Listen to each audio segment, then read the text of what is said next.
Hello po, ito po ay gagawa ako ng ating atsarang papaya. Meron tayong garlic, onion, at saka ginger. Ayan. At maglalagay din tayo ng pamintang durog. Ayan.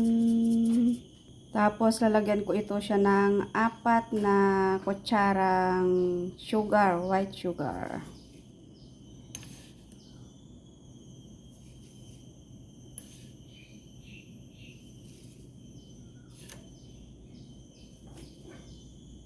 Akong 1 spoon of salt. Ayan. Meron din po akong mga bell pepper, green pepper, orange bell pepper, at red. Orange o yellow yun. Yellow yata yun. O yellow mga idol. So, ito mga idol, imimix lang natin siya. Green. Meron din siyang, ayan, yellow o orange yan. Meron din tayong red bell pepper.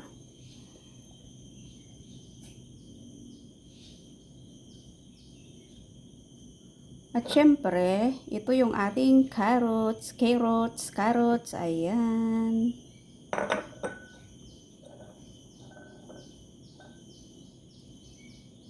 Imimix lang po natin siya. Naghugas naman po ako mga idol. Ito yung ating atsarang papaya o kaya tawaging pickled papaya, green papaya.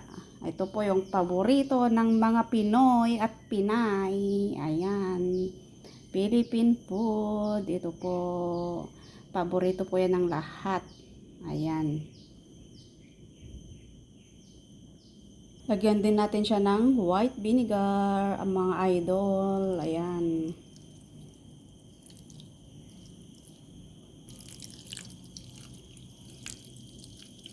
Mix natin siya ulit mga idol. Naghugas naman po ako mga idol. Mas masarap kasi if we using hands for stir. Stairs. For stir. Ayan. For maghalo-halo. Ayan. Diba? Pag halo-haluin natin, mas maganda po kasi yung ginagamitan ng kamay. Ito na po ang ating atsara. Lalagay na natin sa kanyang jar. Ito na po ang ating jar. Ayan. Ito na po siya. Ito na po ang ating atsarang papaya. Ito na po siya. Ito na yung ating natirang sauce mga idol. Ilagay na natin.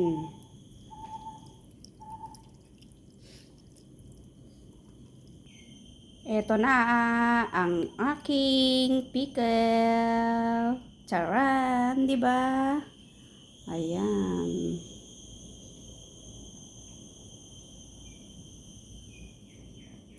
Papaya pickle. Sarap-sarap. Ang sarap-sarap po ito mga idol. Ayan.